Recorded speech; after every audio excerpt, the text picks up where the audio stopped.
Ranikhet is already so beautiful in rain. It looks even more surreal.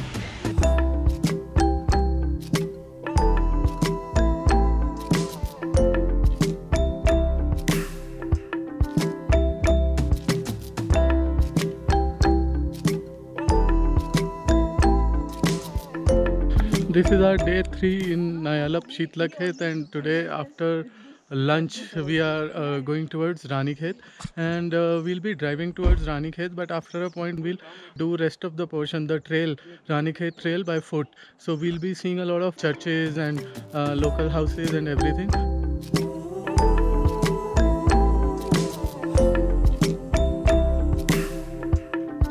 The drive from Shitlakhet to Ranikhet in rain was a breathtakingly beautiful experience. The light drizzle on and off brought out the lush greenery of the forests, creating an otherworldly atmosphere. The smell of the forest and the wet earth filled the air. The rain-washed roads winding through the hills offered glimpses of the picturesque countryside and quaint villages. The rains are unpredictable in the hills and may not be the most convenient time to travel.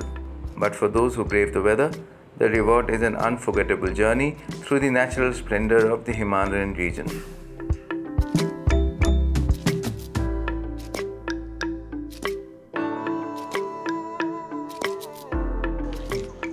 On our way to Ranikhet, we are now going to Umang. It is an NGO that sells handmade, handcrafted stuff. They use local skills to provide employment to locals in this area.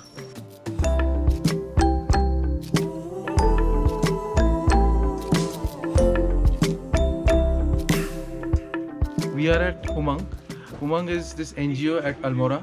So this is basically a women's run organization. So they have knitted stuff, hand knitted wool stuff, they have woven stuff, and they have a whole variety of pickles and jams and chutneys and all that. So we also landed up shopping. I bought this mappa. Just now fresh from their shelf. Reasonably priced, not cheap, but not over the top. It's for a cause. So if you can, then yeah, if you are in this zone, we do feel that you can spare 10-15 minutes and give them a visit. We crossed the highest golf course in Asia on our route towards Ranikhet, but it was still raining, so we did not go inside.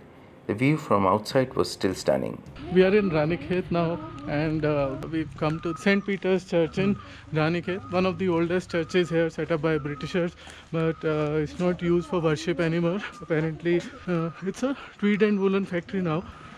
So it's called KRC Woolens.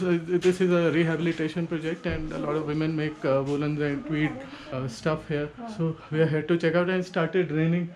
So this is also like a shelter that we have taken for some time.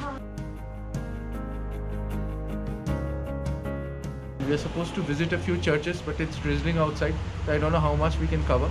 But right as of now, we are standing at St. Peter's Church. This apparently was built in 1873. And by the British for the regiment here. Now Indian Army has taken over this structure, so it's not a church anymore. It is a tweed factory, tweed and woolen garments factory, and army widows and war widows, so they are given employment by this organization, and they basically weave and knit, and the products are sold here in this showroom. So one part of the church is their factory, and this part, the other part, is their showroom.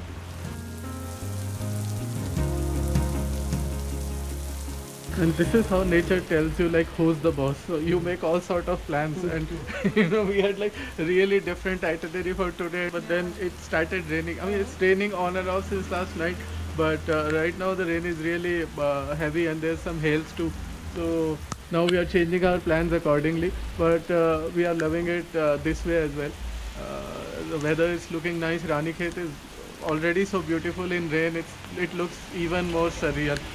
We walked by Narsingh Stadium, a beautiful sports arena located in the heart of the town. The stadium is surrounded by picturesque mountains and verdant greenery. So that's the beauty of mountains. Like, we were on the other side of the road looking at St. Peter's Church, and it started raining so heavily. We walked up to this side and it's all sunny. Because of rain, it has also become a little cold now. We have a thing for churches, so we recently did a post on our blog about churches in the hills. We'll leave a link somewhere on the screen or in the description below. Do check it out. Our next stop was St. Bonaventure Catholic Church, a beautiful church with a very long history. The church is known for its vintage stained glass windows and Gothic architecture.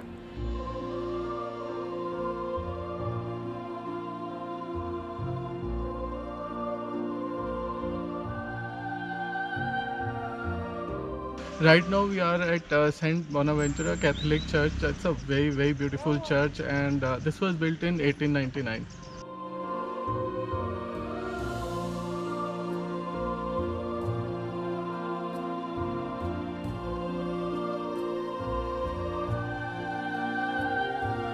This is the only live church, so the regular service takes place here, and it's very beautiful inside. They still retain the old wood pulpits and the sitting arrangement and the church bell and everything. We saw something unusual. Pulpits have little holes or spaces to store away guns. So this was a canton where the British regiment and British officers would come here, and so that the soldiers could carry their guns inside the church and keep them somewhere during worship. So they had these special holes, and we found that to be an oxymoron. Like, church is a place of worship and priests, and then people had to make arrangements for storing guns in a church. Now, Onindo and Tonuja, Sandeep mentioned, thank you for this trip. And Onindo and Tonuja are from Nayalap. So Nayalap is this camp in Shitlakhet, Almora, and we are camping there. Glamping there. It's a glamour camp. The camp, in itself is a standalone, can be a standalone trip, but there's so much to do from there. So you can do Almora, you can do Ranikhet, and there's Sai Devi Trail. We'll do whatever we can, and time and weather permits. So it started raining today. We had some picnic plans, but we altered it.